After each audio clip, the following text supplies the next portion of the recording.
hace 10 años era una ciudad completamente diferente. ¿Cómo controlas tanto, Ajá. pues? Sí. ¿Cómo mantienes el orden en todo? Entonces, para cuando lo entregas, la analizaste 1000 veces y ya no me da miedo. Porque vamos a decir, es donde hay más oferta. ¿Me enteré en la semana de eso? Y yo, ¿qué? ¿Cómo? Porque yo le pregunté, o sea, ¿existe una regla de que, ok, así se hacen las cosas? Y también es muy diferente del construir industrial que residencial. Apuesten por la tecnología. O sea, un error te cuesta muchísimo. ¿Se deja de lado muchas veces la estética o también es un factor importante? Lo que antes se hacía en un mes, ahora se hace en un día. Claro, ya hemos hablado de lo multidisciplinario que es la construcción. Buenas tardes y bienvenidos a su podcast Hablemos de Construcción. En esta ocasión estamos con el ingeniero Tovar, amiguísimo de nosotros, que aparte de todo esto ha sido quien nos ha impulsado a iniciar con este proyecto. Tovar, ¿cómo estás? ¿Qué tal, Mario? ¿Qué tal, Jero? Bien, contento, bien contento de estar aquí grabando ahorita. Ya ves, teníamos pues ya algo de tiempo diciendo de que para grabar y todo eso, pues qué bueno que ya se pudo concretar y aquí estamos. Bueno, Jairum, ¿cómo estamos? Hola, ¿qué tal? Muy bien, maravilloso. Y pues estamos muy felices de tener a Tovar porque pues se nos fue Sí. a otra ciudad. Tovar ahorita actualmente está laborando en Monterrey. Monterrey, Nuevo León. ¿Qué dice Monterrey? ¿Cómo está la construcción? ¿Qué piensas allá de todo el sistema constructivo? De la diferencia de trabajar en Sinaloa, Monterrey. No, pues fíjate que sí, pues siento que ahorita Monterrey está en un momento en el que le están inyectando mucha inversión. Entonces sí hay ahorita mucho movimiento en todos los sectores. Ahorita pues en 2022 siento que el boom de edificación vertical, yo creo que ya está en su pico tal vez.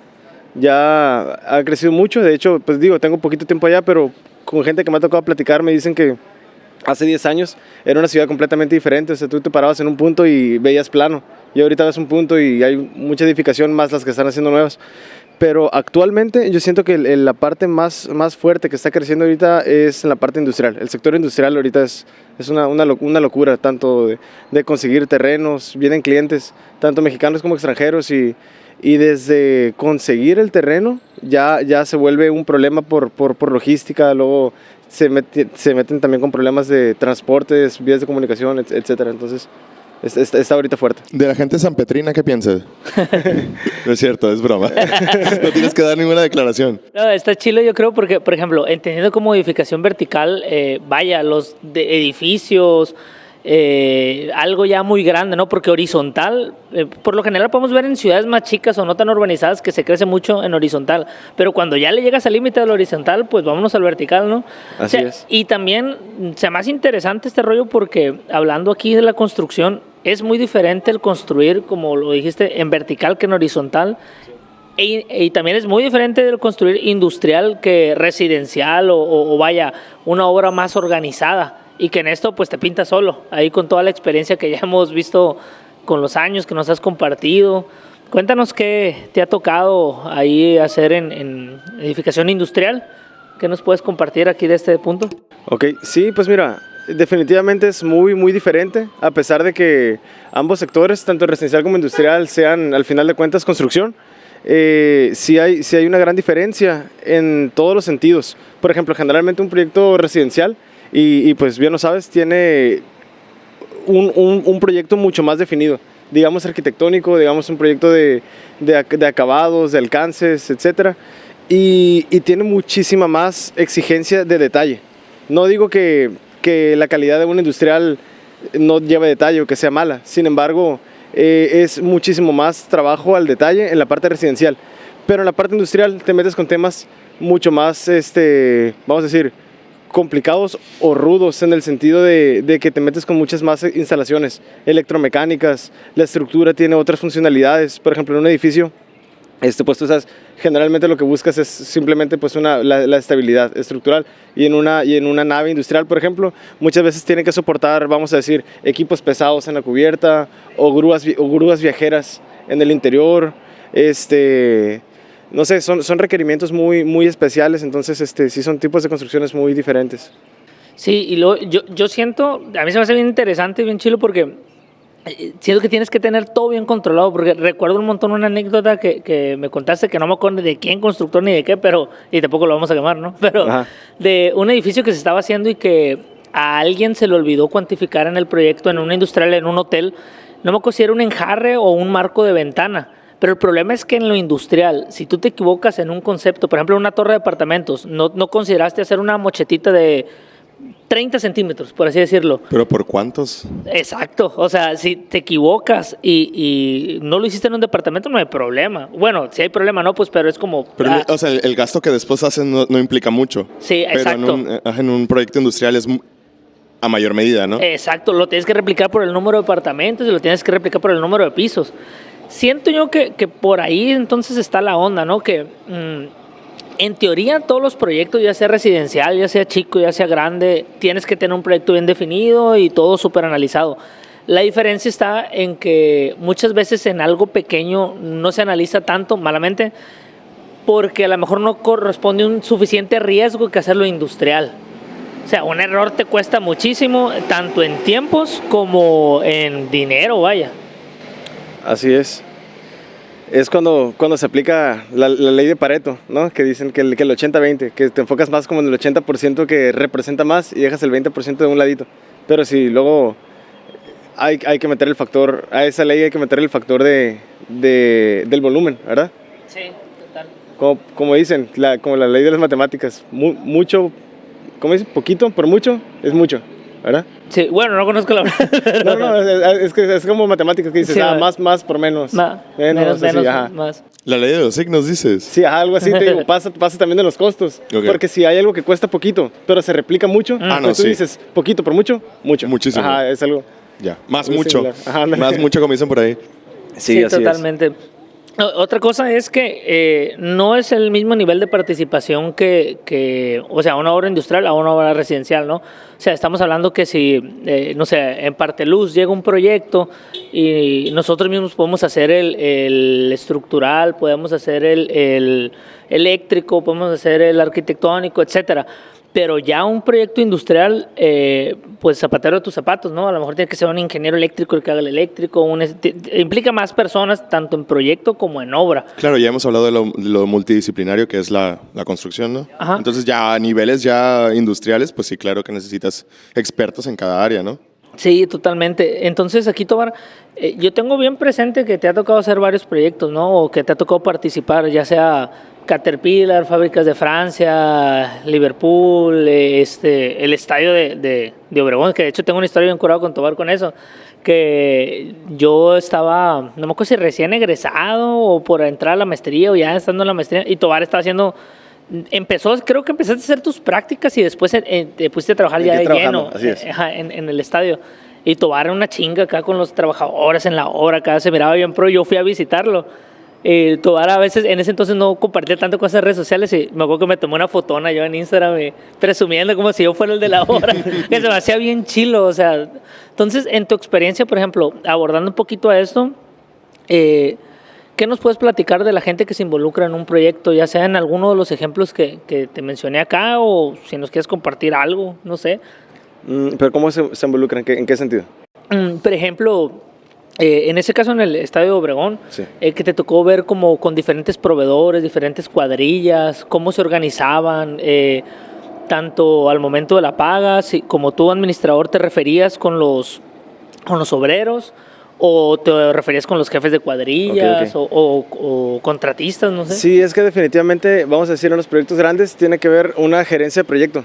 ¿Cómo controlas tanto, Ajá. pues? Sí. ¿Cómo mantienes el orden en todo? Ajá, es que en esos proyectos empiezas a ver la obra, vamos a decir, con diferentes entes separados y cada uno de ellos pues es una especialidad. Incluso en las obras muy, muy grandes, pues también tienes que dividir incluso diferentes contratistas en el mismo ramo, pues como que no puedes poner, por ejemplo, si vas a hacer una obra de 5,000 toneladas, a lo mejor un contratista tiene capacidad, pero no te puedes esperar a que una sola persona haga todo por si te queda mal, entonces te atrasas.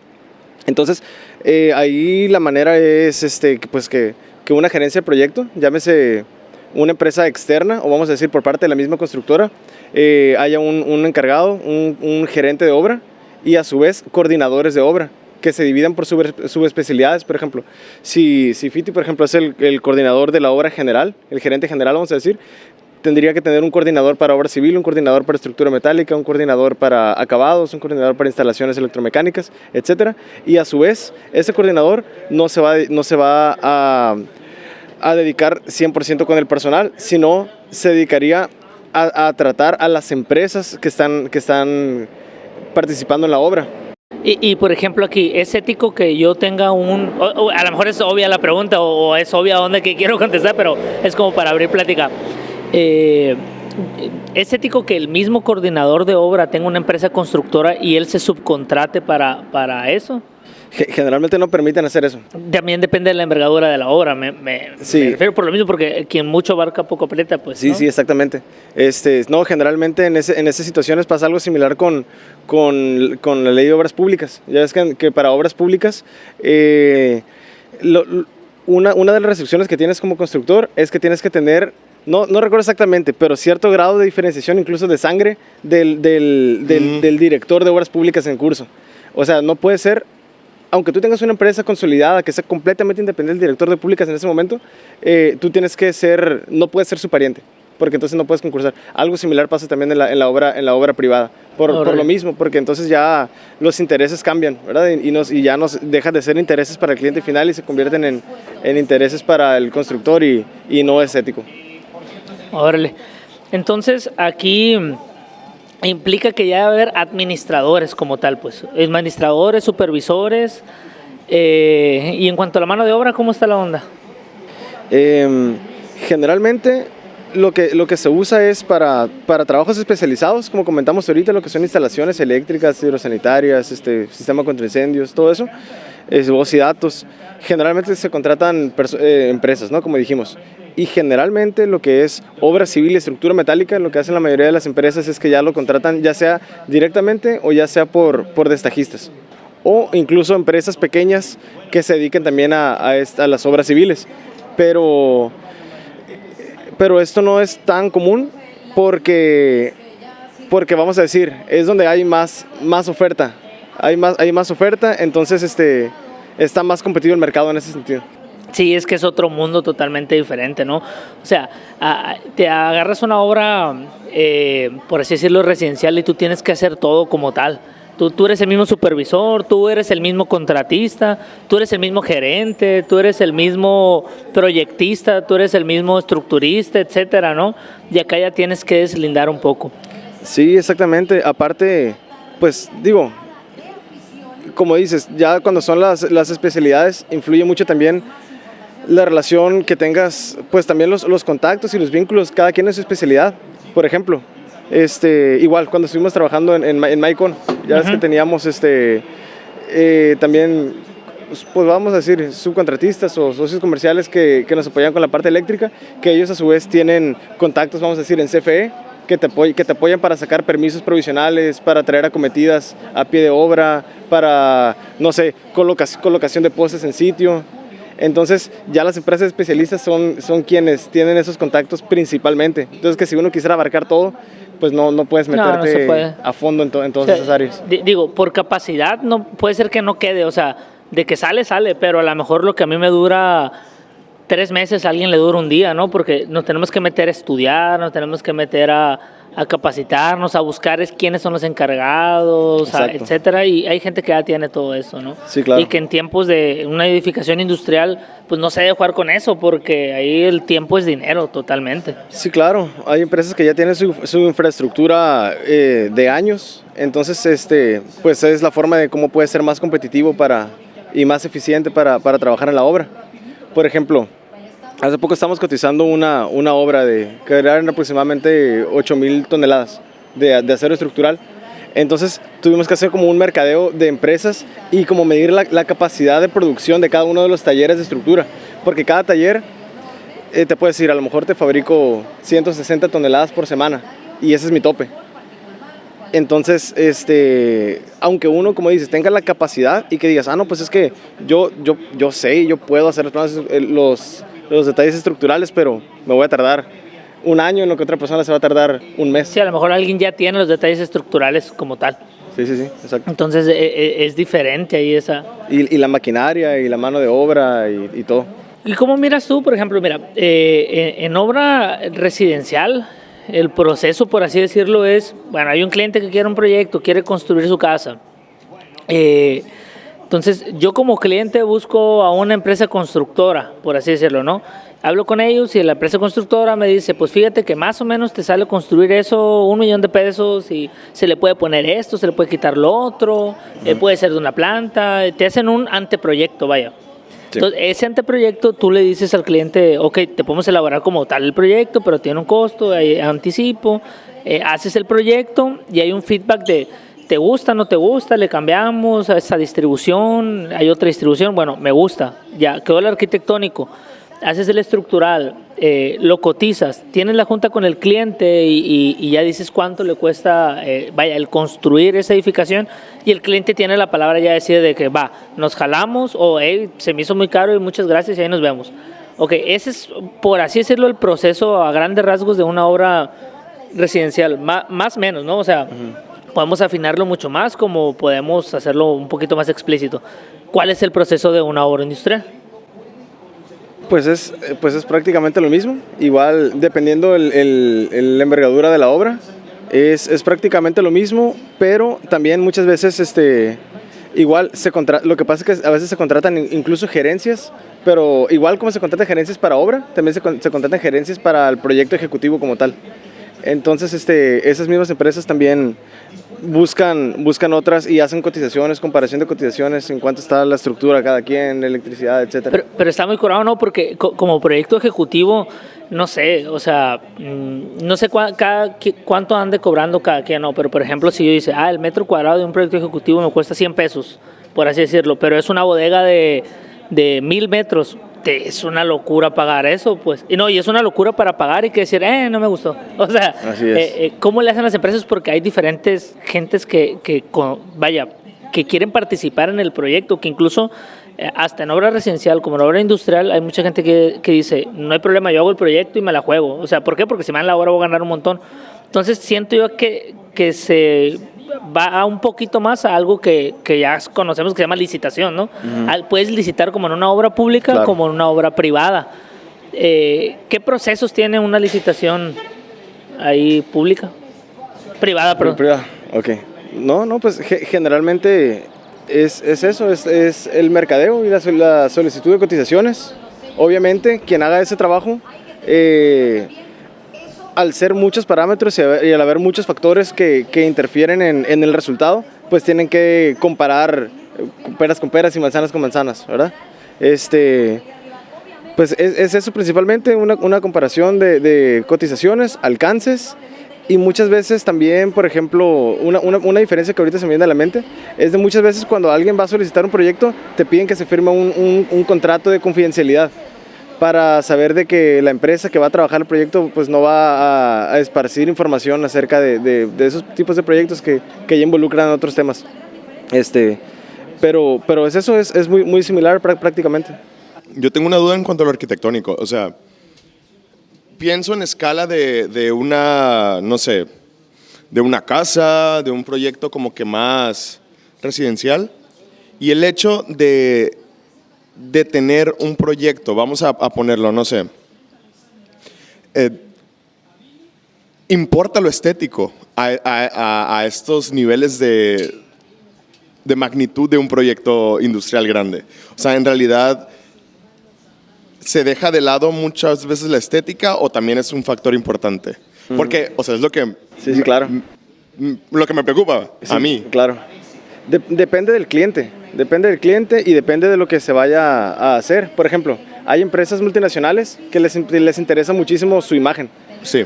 E incluso hay estándares, hay, por decir, en la obra industrial, hay, por decir, naves industriales que cumplen con una categoría AAA, como el proyecto que trabajamos hace poco, que esos tienen que ser con materiales de cierta calidad, y ellos se fijan mucho en que sus colores institucionales cumplan con su filosofía, etcétera.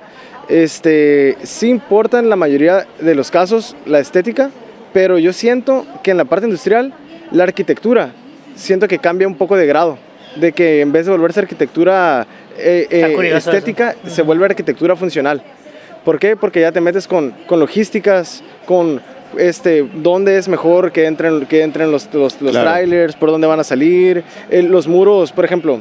Por ejemplo, los arquitectos que tienen bien claro por dónde pasa el sol, las cargas térmicas, entonces dónde va a ser importante poner insolación en un muro, qué tipo de cubierta usar, la iluminación natural, porque ahí todo cuesta. Si vas a meter, por ejemplo, si hay ventilación, vamos a decir, natural, y a lo mejor dentro del almacén no puede haber mucho polvo, entonces vas a tener que meter una ventilación mecánica, pero tienes que ver de la forma en la que sea eficiente y estética al mismo tiempo. Entonces siento que la arquitectura se vuelve más funcional que estética. Okay. Fíjate qué curioso porque, bueno, no sé si la edificación en vertical, por ejemplo, una torre de apartamentos, puedo llamarlo como algo industrial, ¿sí?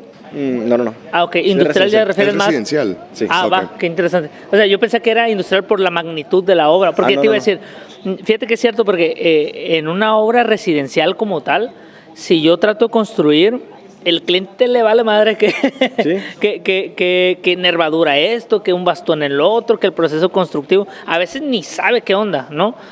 Pero no vendes un proyecto si no le gusta el balcón, si no le gusta la ventana, si no le gusta el ventanal. Si no le llena el ojo. Ándale, Exacto. es súper importante. Que creo que siempre decimos que es importante. Pero en algo industrial, una nave industrial, por ejemplo, una bodega, a veces ni te piden el arquitectónico, ¿no? Dependiendo. Por ejemplo, hace poquito colaboramos en un proyecto de un Caterpillar y había un arquitectónico, pero siento yo que el cliente estaba muchísimo más interesado en el rollo de cuánto me va a costar. Exacto. Y pues, ¿qué implica cuánto me va a costar? Es qué acero le vas a meter y qué cimentación y qué bla, bla, bla. Entonces, cambian un poquito los intereses. Yo no lo había visto así. Y hay un trasfondo. Teníamos, por ejemplo, para ese proyecto teníamos un RFQ donde nos daban los datos técnicos del proyecto y, por ejemplo, ellos saben cuántos trailers tienen que entrar y salir por hora, el montacargas cuántos ciclos por minuto tiene que hacer, bueno, cuántos minutos tardan en hacer su ciclo de entrar y recoger mercancía, la distancia específica que tiene que estar la separación de las puertas de andén para cumplir con los radios de giro, dónde van a ir acomodados los racks. Entonces se vuelve completamente logística que al final todo se transforma en tiempo y que se transforma en costo a largo plazo. Pero fíjate, hay algo bien curioso que está bien chido el rollo de la construcción porque te abre parámetros súper grandes. Porque, por ejemplo, la obra que colaboramos, que hicimos juntos ahí en Parteluz del Maicon, Sí, es una obra industrial. eso es industrial. Pero no se hubiera vendido si arquitectónicamente no les gusta, porque Maicon era un foro de grabación, es un foro de grabación que por dentro es como un espectáculo, pues, o sea, hay un escenario muy grande, hay árboles, hay baterías colgadas, hay un montón de cosas. Entonces, fíjate, siendo industrial no se vende si no hay un arquitectónico, pero a lo mejor se trabajan por endes diferentes, pues también. Claro. Y por ejemplo, ahí uno de los retos más fuertes fue el quitar las columnas intermedias para dejar el claro completamente libre. Ah, bueno, esa es otra también. Y ahí al cliente no le importaba eso. O sea, él ¿te acuerdas? Nos preguntaban incluso, pero ¿cuánto me va a costar dejar libre? ¿Pero cuánto me va a costar? Sí, entonces, en la junta, ¿no? Ajá, entonces ya en la parte de ingeniería, pues uno se quiebra la cabeza, haciendo cálculos y todo. Me estaba comentando en la semana, porque no me acuerdo por qué te pregunté. Algo de... Es que estamos hablando de obras de que uno que como calculista si te daba miedo entregar un proyecto. Sí. Que, como Justo por el episodio pasado, que vayan a verlo a todas las plataformas digitales. Pero sí, ya me acordé. O sea, se hablaba en el capítulo anterior sobre el miedo que pueden tener o era un capítulo pasado, más pasado. No recuerdo. No si me será acuerdo, ahí, pero era un capítulo pasado. Total que creo que tú preguntas que si les daba miedo a los estructuristas abordar y firmar y decir, chingón, ahí está. Pero ¿y si pasa algo? Yo le pregunté, ok, si pasa algo, ¿qué les pasa? O sea, tú como DRO eres responsable o quien lo construyó, o si es algo eléctrico, ¿te vas contra el eléctrico o qué es lo que pasa? Fíjate que aplique también para lo industrial un poco, porque Sí, mira, mucho. yo sí tengo un proyecto y lo platicábamos con Germa ahí en la oficina. No sé, se está elaborando un proyecto, llámese residencial, industrial o lo que sea, te cae la obra y ya la terminas. Y al tiempo se te cae la construcción, se derrumba. Pon tú, 10 años.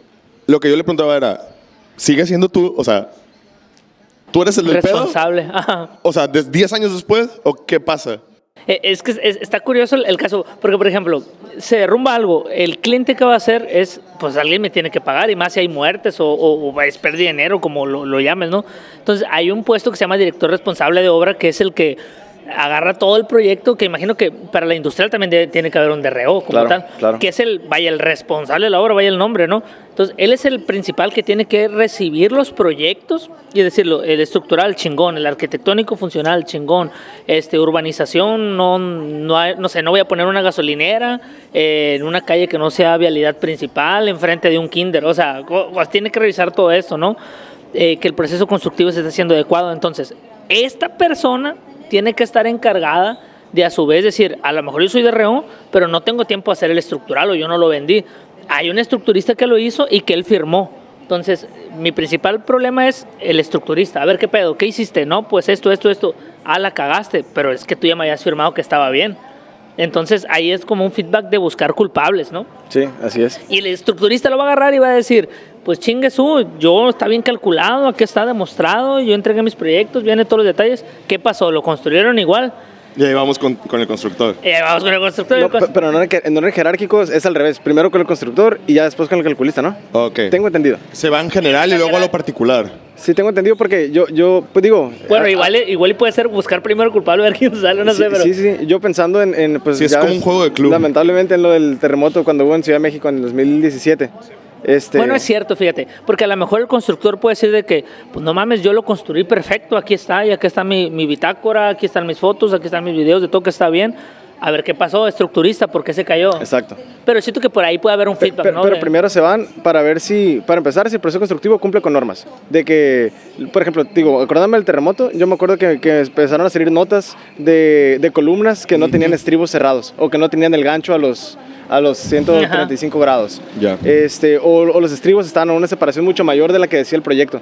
Entonces, tengo entendido que primero se van por la parte constructiva y después la parte de ingeniería. Te vas como de lo magno a lo o sea, de lo general a lo particular, sí, a las áreas particulares después. Sí, vamos a decir de lo reciente y luego hasta atrás. Ya, así es. Okay. Porque no serviría de mucho revisar de que lo estructural esté correcto, porque y si no se construyó bien, pues. Sí, totalmente. Sí, o sea. Y en obras industriales, así tal cual como lo comentaste del DRO y del perito estructural, en obras industriales forzosamente también por ahí hay un perito eléctrico también. Okay. Sí, yo le comentaba a Jerome, regresando un poquito a donde nació eso. Estábamos hablando de eso. La neta se me hace interesante el tema, que yo en cálculo, a la fecha, ¿no? Nunca he tenido un problema que he entregado un proyecto y me haya dado miedo de que, güey, me la habré cagado, porque siento yo que como estructurista, no sé, tienes la oportunidad de que cuando me llega un proyecto nuevo a mí,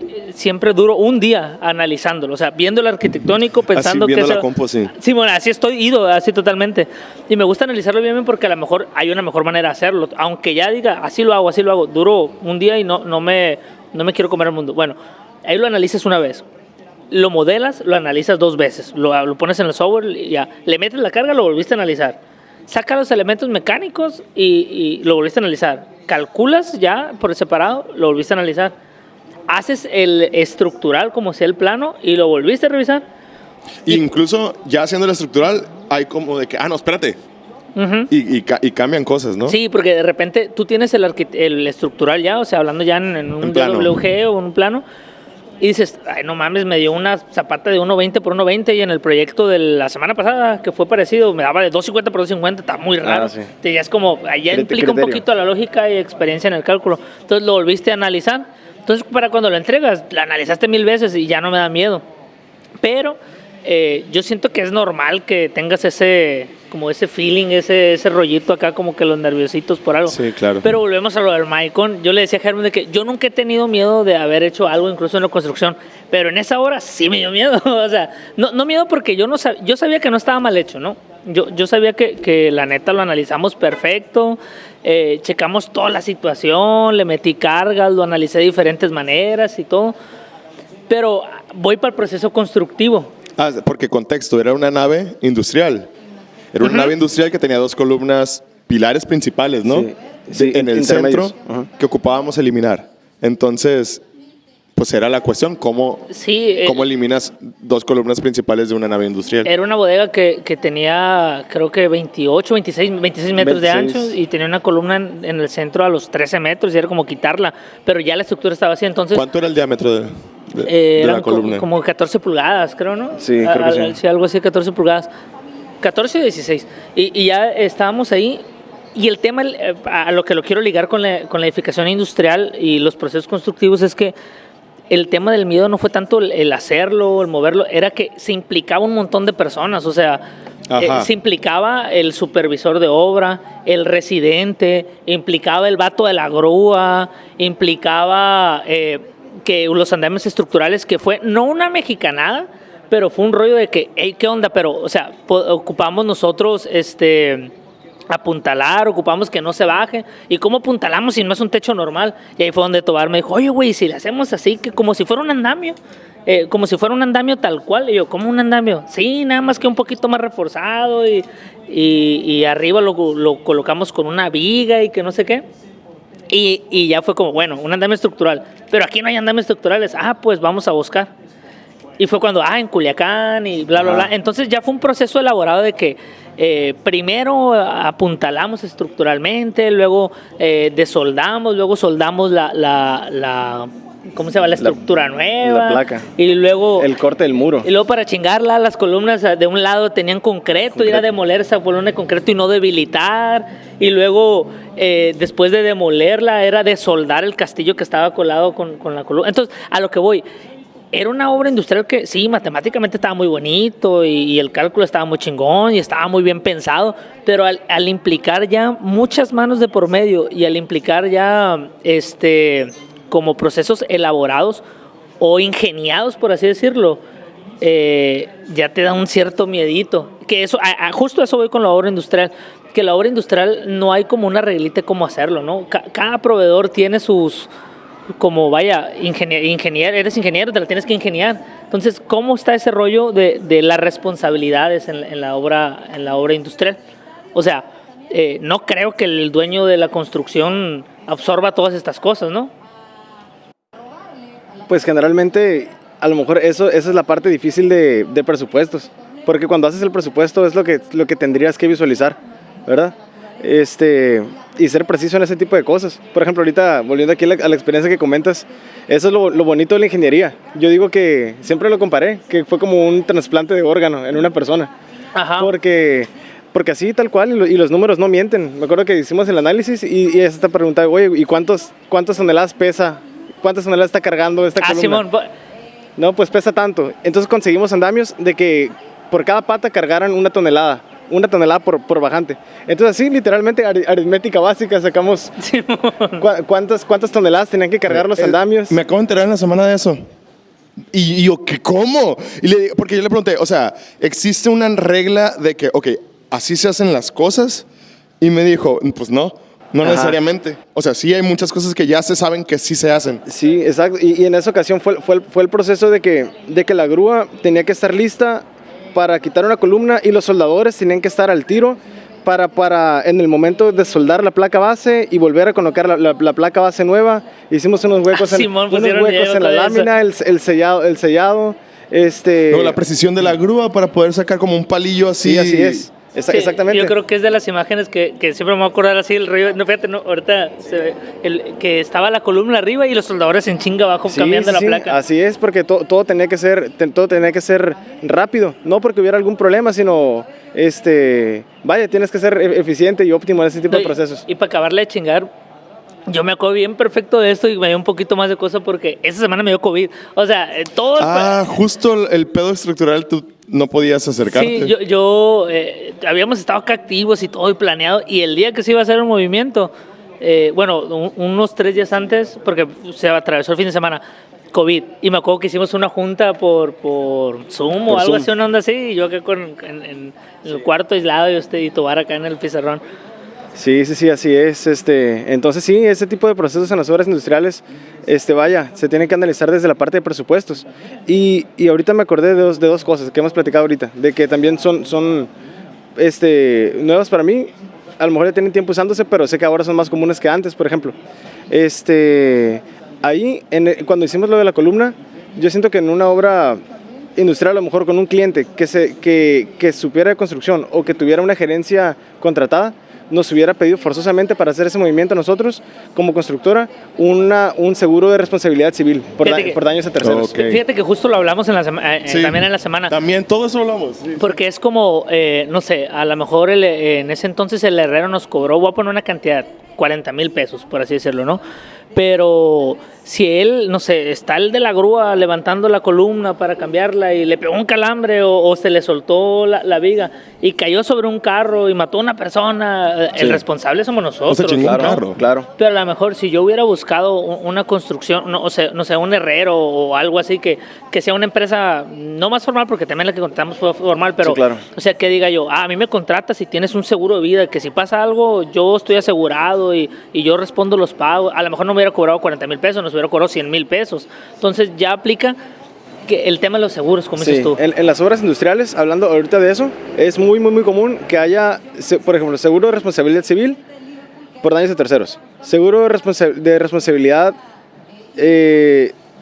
bueno, seguro de obra. Eso también es muy, muy común por si en la obra que estamos haciendo, a lo mejor imagínate, en lo que cambiamos la columna, no sé, que hubiera habido un terremoto en ese momento, ¿te imaginas? Sí. Que eso fuera de nuestras manos. Hay que asegurar la obra. Digo, puede pasar y en las construcciones grandes generalmente prevén ese tipo de cosas. Hay incluso también seguros de responsabilidad civil ambiental. No, por ejemplo, en obra pública, que imagino que también ahí en obra privada de industrial existen las fianzas también, ¿no? Fianzas. Que- Ese es otro tema también.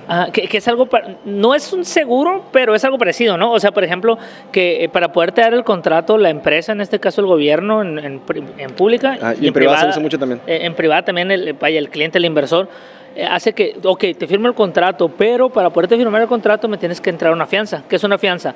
Que hay una de vicios ocultos Sí. y hay una de cumplimiento. De cumplimiento. Que, por ejemplo, Ajá. te dejé la obra tirada, ok, yo tengo un papel ante una afianzadora que faltaron 5 millones por efectuar la obra. Entonces, depende del nivel de la fianza que hagas, la afianzadora te va a pagar. Así es. Pero tú previamente pagaste La ese fianza seguro. y lo Ajá. respaldaste con un bien inmueble.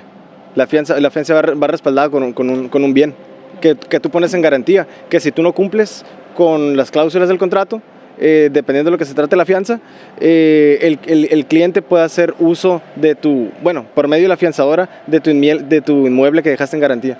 Entonces generalmente hay fianza de anticipo, que es el correcto uso del anticipo, que si lo que te dan no te lo vas a gastar en otra cosa más que en la obra, para lo que está previsto. La Un fianza, camionetón nuevo. Ándale. la fianza de vicios ocultos, por si hay algún Y detalle nada, en la obra. allá en Acapulco, así. Ándale. Como viáticos de ahora, ¿no? Ándale. Sí, entonces sí es importante esa parte. Claro. Es- Yo tenía una duda, o sea, a lo mejor me voy a saldar un poquito, pero tiene que ver con algo que hablaban en el principio. Cuando hablamos de edificación vertical y que preguntábamos si era como que si se contaba como industrial, ya dijimos que no. Y hablaban ahorita de la mancha urbana. Y yo recuerdo mucho que en la universidad los maestros decían mucho que las ciudades deberían de crecer hacia arriba y no hacia los lados.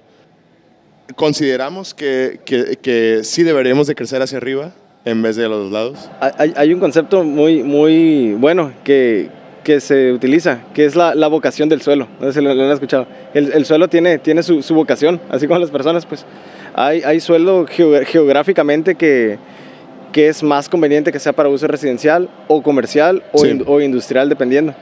Entonces, pues no sé, yo soy de la idea, digo, también a lo mejor es la típica pensamiento tradicional de que a mí se me hace lo correcto expandirse y después crecer hacia arriba. Yo pensaría, bueno, no sé, eso ya es particular, no sé si sea lo más funcional o no, pero a lo mejor algo así, ¿no? Como por ejemplo ciudades como Guasave, Mochis, que están creciendo hacia la horizontal porque hay mucho terreno, ¿no? Que podemos urbanizar y mover, ¿no? A lo mejor va a haber alguien ambiental y va a decir, no, hombre, este vato está haciendo una aberración porque estás contaminando al construir y hay que construir por arriba, pero casualmente las ciudades así construyen en el horizontal y ciudades como, no sé, Barcelona, España, Sevilla, construyen hacia Europa, pues construyen hacia arriba, pero ¿por qué? Porque no hay espacio allá, Porque no hay espacio. ya agotaron el horizontal, pues. Sí. Lo que sí, definitivamente, ya sea construir vertical o horizontal, tenemos que ir a la línea de construir ecológico, sustentable. Eso sí. es definitivamente. Y sobre un uso de suelo, pues como decíamos, como conceptos básicos, tipo no vas a poner una gasolinera enfrente de un kinder, no sé, no vas a poner un estadio de fútbol donde hay puros despachos públicos, no sé, cosas así pues que son sí. normales. Pero casualmente los arquitectos que como las filosofías más grandes del Corbusier, Serdai, todos esos coincidían que hay que construir en lo vertical. Pero también casualmente ellos habían construido o ideado cosas para ciudades pues grandes. Ajá. Claro. Como por ejemplo, Totalmente. para mí arquitectónicamente y funcional y todo, lo mejor a mí es Barcelona, por ejemplo, que está, pero está puro construido hacia arriba, pero es por lo mismo porque ya no tienen espacio. Sí. Sí, Claro, yo recuerdo también que nos decían mucho que lo ideal era tener, no sé, habitacional de la segunda planta para arriba, hablando de un edificio, y que lo comercial debería de ser en las primeras plantas. Así, lo habitacional nunca dejaba de tener movimiento, Claro. y siempre iba a ser una ciudad viva 24 horas. Claro, claro. O sea, 24 horas iba a haber movimiento de gente y haces lugares más seguros, entre comillas, ¿no? Lugares más seguros, las personas tienen los comercios abajo de ellos, entonces, pero también, no sé, es que me gusta pensar que lo vertical sí, o sea, justo para no expandir más la mancha urbana, pero, pues no sé, por eso les quería preguntar a ustedes qué opinaban. Sí, yo voy un poquito con eso también, que primero horizontal y luego vertical, pero no es una verdad absoluta, ¿no? A lo mejor Claro. hay gustos o a lo mejor hay particularidades. O Filosofías. sea, sí, porque imagínense, el plan urbano de cada ciudad es diferente, ¿no? O sea, a lo mejor Guasave no está apto para construir todavía vertical porque el plan es que... bueno, voy a poner otro ejemplo tangible. Voy a esperar que pase el camión. En Obregón se construyó el estadio de Obregón, vaya, como, no sé, unos 20 kilómetros, 15 kilómetros fuera de la ciudad. ¿Pero por qué? Porque el plan era hacer crecer esa zona de Obregón. Que llegara un momento en la urbanización que hubiera residenciales, hubiera tiendas, hubiera todo este tipo de rollos. Y se hizo. Está creciendo y de hecho Obregón ahorita está impulsando ese lado hacia llegar al estadio. Entonces, todos esos terrenos van a crecer de plusvalía. Como por ejemplo otro caso tangible es aquí en Guasave el complejo del Mariposa, que va súper lento, pero pues está el proyecto, ¿no?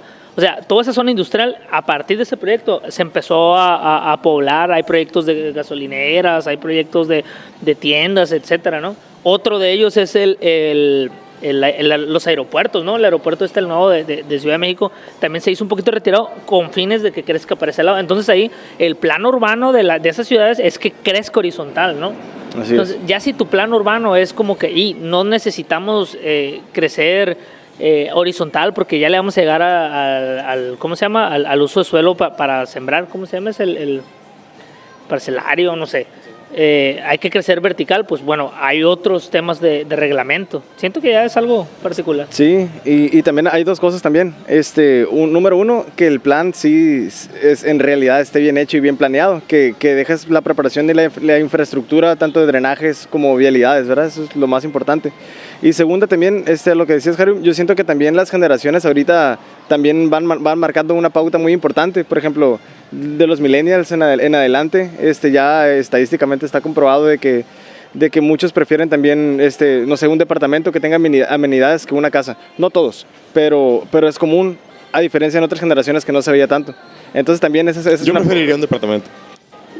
Yo estoy entre los dos. Es que, o sea, qué chingón tener un departamento y no sé, tener un gimnasio súper preparado. Una alberca, un área de tener una asadores, alberca, ajá. tener un saloncito de fiesta, tener no sé, un estacionamiento acá chingón, tener una farmacia abajo, o sea, oficinas sí, con coworking. ya te lo hace más ameno, por así decirlo. es. Pero también me gusta el onda de tener mi espacio privadito, Sí. no sé, Pero por ejemplo, en las ciudades también donde se hace mucho tráfico, si quieres también una casa privada, también el espacio ya está agotado y te tienes que ir a las afueras. Así Y es. te vas a tardar Eso. una hora, cuando en un edificio que está en una buena ubicación tienes todo Sí, cerca. yo siento que tiene sus pros y Es un sus balance. contras. Son sus, a lo mejor me gusta así, porque vivo en una ciudad que no está tan urbanizada. Pero si viviera en Monterrey, si viviera en New York o algo así, es como ya tendría que irme a un lugar alejado, ¿no? Ajá, exactamente. Está curioso, es un tema de arquitectura bien chido. Sí. No, y aparte, las rentas de los departamentos. Sí, igual como tal, se puede comprar, o sea, lo que te cuesta hacer una casa, a lo mejor te puedes comprar un piso, un departamento, pero ya en tema de patrimonio también puede ser un poquito diferente. Pues. Claro. Porque tu departamento ya no lo puedes crecer, tu casa sí lo puedes crecer, puedes cambiar el uso de suelo, en el departamento no, o sea, ya es unas por otras. Exactamente. Que anda muy de moda en las edificaciones tipo Mazatlán o así, comprarte es. un departamento. Un departamento, ¿no? Sí, está muy chilo. Lo siento, les cambié mucho el tema. No, está bien. No, ese es el parte tema. de... Bueno, Tobar, algo para estar cerrando aquí el capítulo del día de hoy. Yo siempre lo he dicho que para mí este vato es una eminencia en todos los sentidos, planeando las cosas. Siempre que tenemos una duda o algo, hey Tobar, ¿qué piensas de esto? ¿Cómo anda el precio de esto? Oye, o sea, es una fuente muy confiable para mí, que confío yo, vaya, en todos los sentidos. Y creo yo que profesionalmente vamos creciendo cada vez, vamos haciéndonos un paso. Y no quiere decir que seas ya o que nosotros seamos ya, pero va un buen camino y estamos un paso adelante de que cuando fuimos recién egresados totalmente. Sí, claro. Tu proceso ha ido evolucionando, tu proceso ha ido mejorando. Entonces, en base a eso, ¿algún consejo que le quieras dar a las nuevas generaciones, a los recién egresados o a quien está ya construyendo que puede interesarse por lo industrial, por la construcción, ingeniería civil? ¿Algo que nos quieras compartir? Sí, pues lo que yo sí quisiera aconsejarle pues a las personas que nos están viendo, y principalmente si son recién egresados o están estudiando o simplemente que se dedican a la construcción, que apuesten siempre apuesten por la tecnología. Yo creo que eso es muy importante en estos días. Ya ahorita, a diferencia de otras generaciones, lo que antes se hacía en un mes, ahora se hace en un día. Y los tiempos están rapidísimos. Los tiempos ahorita no están para esperar. Pues ya lo hemos vivido todo. Las cotizaciones muchas veces las quieren en el instante. Para y no ayer. puedes soltar un precio por soltarlo porque hay que analizar, como dice Fiti, de que tardas a lo mejor un día viendo la computadora. Entonces, pero si no tuvieras la herramienta, el software en el que pudieras hacer un análisis y un diseño, si lo haces a mano te tardarías muchísimo. Eso pasa con todo, con la arquitectura, con todos los renders en 3D, con los presupuestos, con los modelados, con todo. Yo creo que eso es lo principal, apostarle. Y yo siento que este rubro que agarramos es a lo mejor, no quiero decirlo como víctima, pero sí, yo creo que es de los que más te consumen tiempo. Es algo matado y pues de que pues hay que entrarle y echarle ganas porque no está nada fácil, nada fácil. Sí, tiene sus pros y sus contras, o sea, está muy difícil porque los rubros son muy grandes y hay muchas derivaciones, pero también te mantiene ese feeling de estar cambiando, estar viendo cosas diferentes. O sea, yo no he tenido un día en la oficina que me haya aburrido, o sea, exacto, que diga yo, qué flojera volver a hacer esto. No, siempre es algo diferente.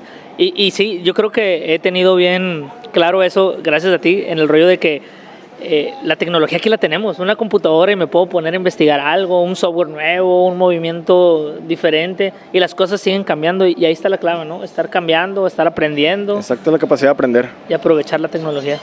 Así es. Bueno, pues me da mucho gusto tener esta plática con ustedes, que ya tenía muchas ganas de que se hiciera, de que se concretara. No, tenemos gracias. que repetir y tenemos que seguir con este proyecto que, como te digo, pues no, la onda no es hacernos famosos ni mucho menos ni nada. Sí.